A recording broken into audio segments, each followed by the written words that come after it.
Estamos en un lugar absolutamente santo. Este es el lugar de la primera comunidad cristiana en Europa. Estamos en la ciudad de Filipo. Y tal vez de las cosas más significativas de este lugar es este texto que tal vez ustedes han oído muchas veces, pero que aquí tiene mayor relevancia, mayor peso, mayor significado. Realmente es emocionante poder leer este texto aquí. ¿Cuál es? Capítulo 16 del libro de los Hechos de los Apóstoles, a partir del verso 20 y hasta el final. Lo leo rápido. Escuchen. Los presentaron a los pretores y dijeron: estos hombres alborotan nuestra ciudad. Son judíos y predican unas costumbres que nosotros, por ser romanos, no podemos aceptar ni practicar. La gente se amotinó contra ellos. Los pretores les hicieron arrancar los vestidos y mandaron azotarlos con varas. Después de haberles dado muchos azotes, los echaron a la cárcel. Y mandaron al carcelero que los guardara con todo cuidado. Este, al recibir tal orden, los metió en el calabozo interior y sujetó sus pies en el cepo.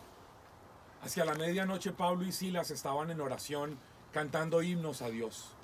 Los presos los escuchaban. De repente se produjo un terremoto tan fuerte que los mismos cimientos de la cárcel se conmovieron. Al momento quedaron abiertas todas las puertas y se soltaron las cadenas de todos. Despertó el carcelero y al ver las puertas de la cárcel abiertas, sacó la espada e iba a matarse creyendo que los presos habían huido. Pero Pablo le gritó: no te hagas ningún mal, que estamos todos aquí. El carcelero pidió luz, entró de un salto y tembloroso se arrojó a los pies de Pablo y Silas. Los sacó fuera y les dijo: señores, ¿qué tengo que hacer para salvarme? Le respondieron: ten fe en el Señor Jesús y te salvarás tú y tu casa. Y le anunciaron la palabra del Señor a él y a todos los de su casa. En aquella misma hora de la noche, el carcelero los tomó consigo y les lavó las heridas. Inmediatamente recibió el bautismo él y todos los suyos. Les hizo entonces subir a su casa, les preparó la mesa y se alegró con toda su familia por haber creído en Dios. Amén. Amén.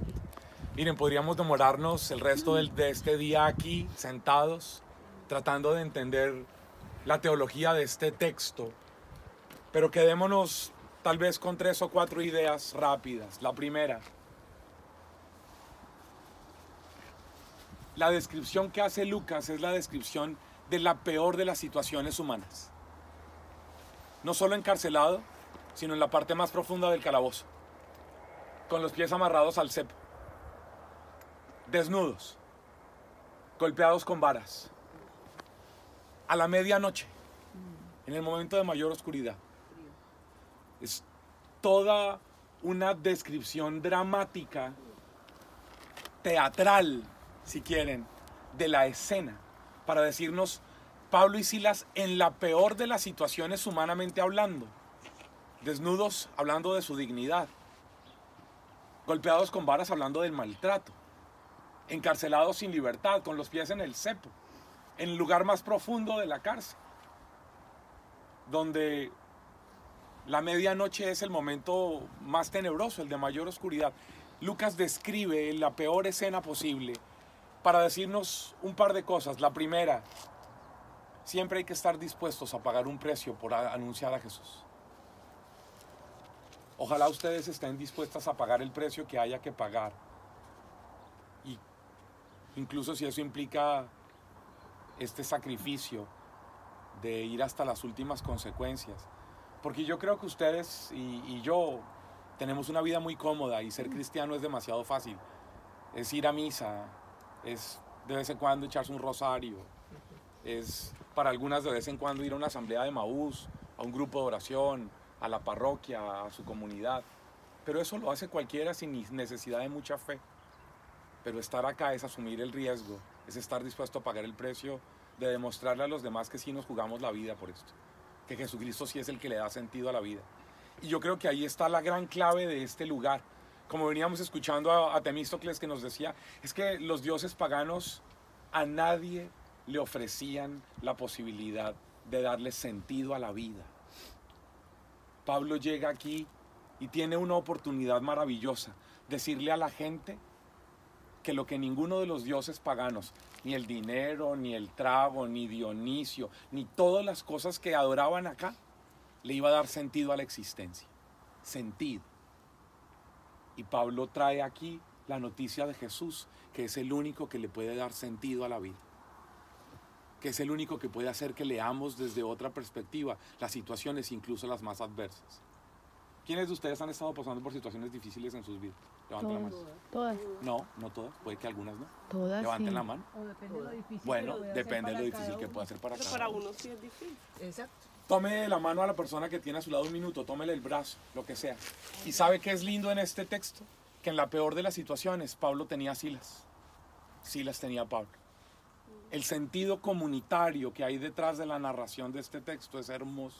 Si esta es la comunidad primera cristiana que hubo en Europa, la que había aquí en Filipos, a partir de la imagen de este texto es para decir que en medio de las situaciones difíciles, la única manera de encontrar al resucitado es en la vida comunitaria, es en el otro.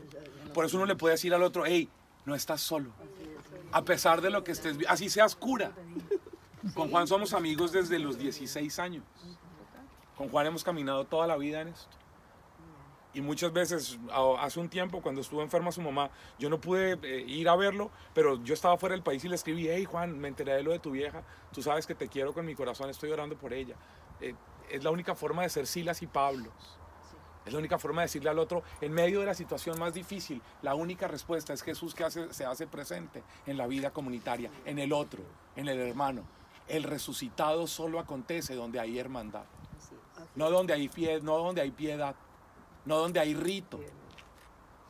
Hay mucha gente que va a misa pero no tiene experiencia de Jesús. El único lugar, la única escena en donde se hace presente el resucitado es en donde hay fraternidad, en donde hay hermandad, en donde se hace presente Jesús.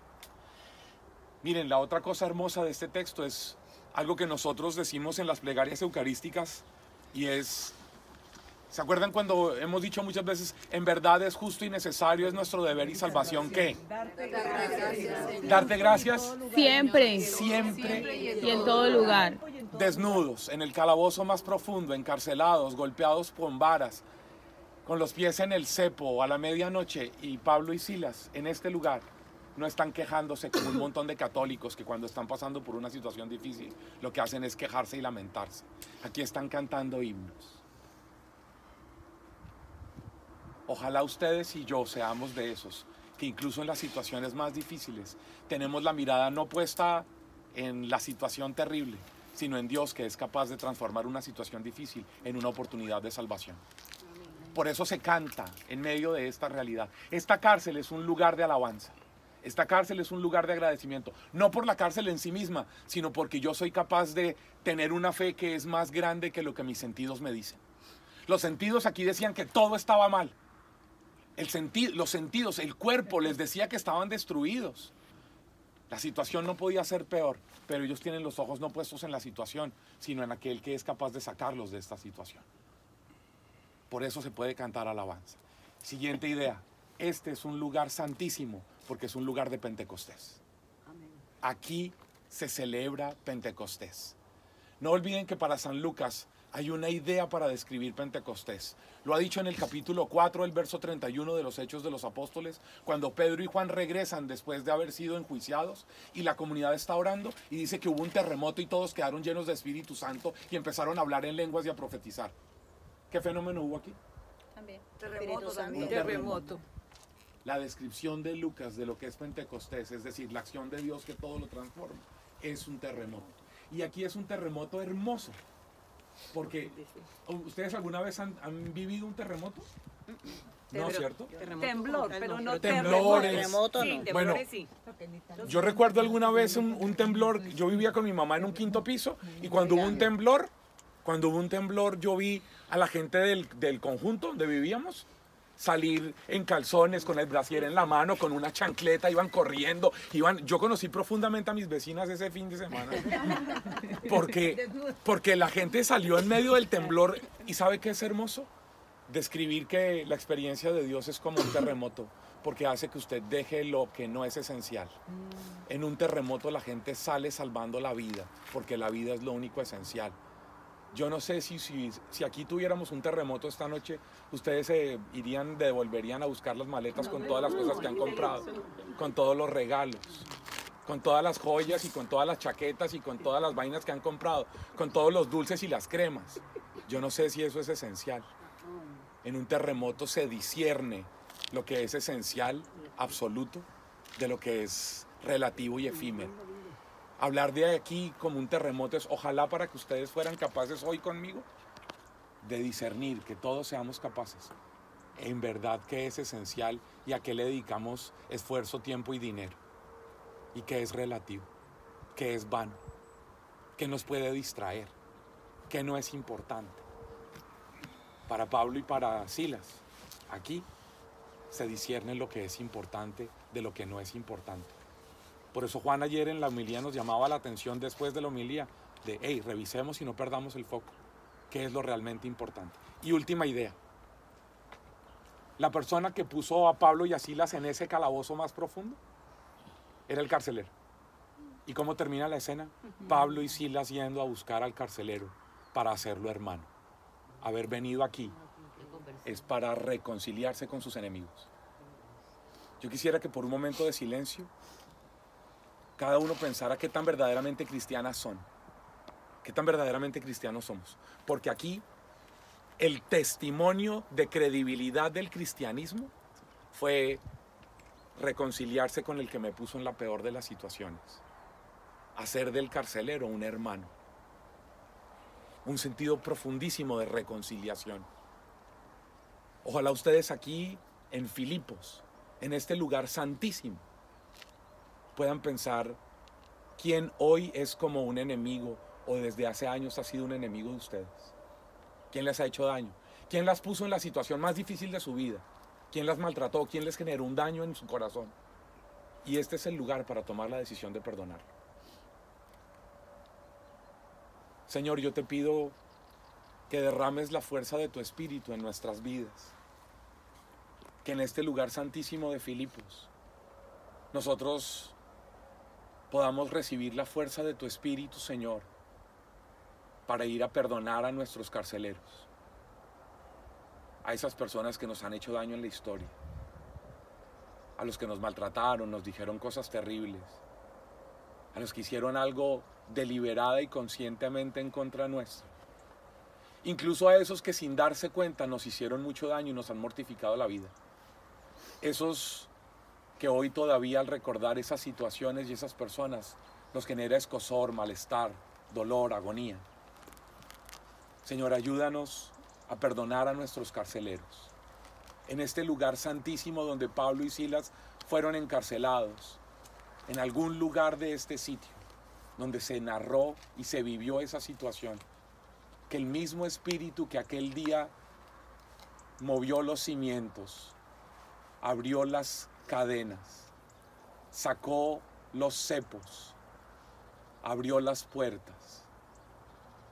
Hoy yo te pido a ti, amigo Espíritu Santo, que hagas un terremoto en nuestras vidas a esta hora, comenzando este día, para que podamos salir de aquí descubriendo que tú nos has hecho libres, libres de los rencores, libres de las heridas, libres de los odios con los que cargamos, que podamos volver a ver a ese carcelero, a esa carcelera, y encontrar en ellos también un hermano, que podamos ser portadores de perdón. Te damos gracias en este lugar por nuestras comunidades, por la comunidad en la que cada una de estas mujeres, por la comunidad de Juan, por la comunidad mía, por nuestras comunidades, en donde hay Silas que nos sostienen en los tiempos difíciles. Ayúdanos a ser buenos Pablos, buenas Paulas, que puedan ayudar a esos Silas en tiempos difíciles. Gracias por nuestros grupos de oración, nuestras asambleas de oración semanal, porque allá en esos lugares tú te haces presente a través de nosotros y a través de ellas para nosotros. Bendícenos, Dios, en el resto de este día y gracias por permitirnos estar en este lugar santísimo. Tú que eres digno de gloria y majestad por los siglos de los siglos. Amén. Amén.